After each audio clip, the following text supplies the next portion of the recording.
Sa bahay ako, bakit? Ngayon?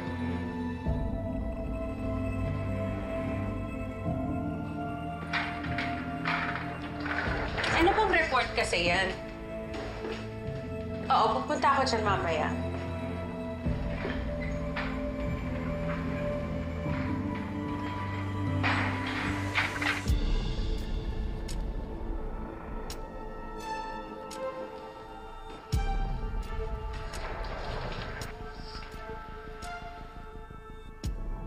Kaz, ang tagal mo. Kala ko ba namamadali tayo? Actually, iniisip kong itutuloy pa natin yung spa date natin. Eh, mag-uusap pa kami ni Raymond.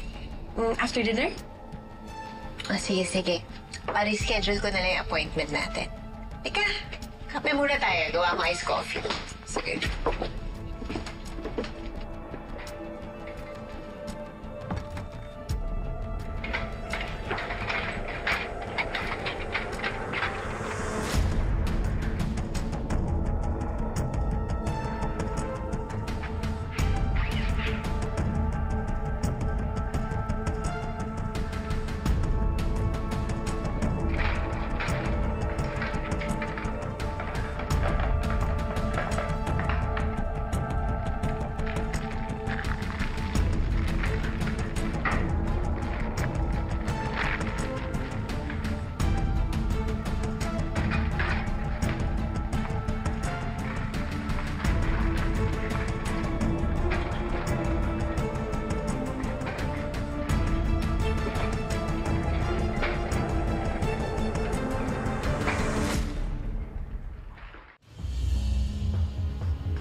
Oo, tapos yun na.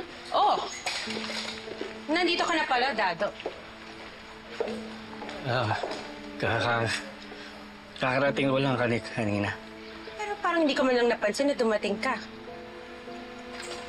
Pumasok kasi agad ako sa kwarto. Baka nasa labas tayo, kaya hindi natin siya napansin. Sige, mauna muna ako sa inyo, ha?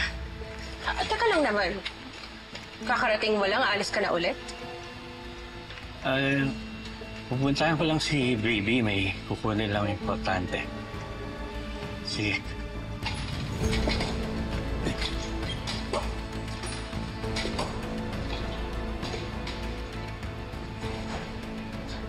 Hindi na nga ako komportable na nandito yung princess na yan. Dumagdag pa yan. Ngayon, dalawa na ang umaaligid sa akin na hindi ko pinagkakatiwalaan.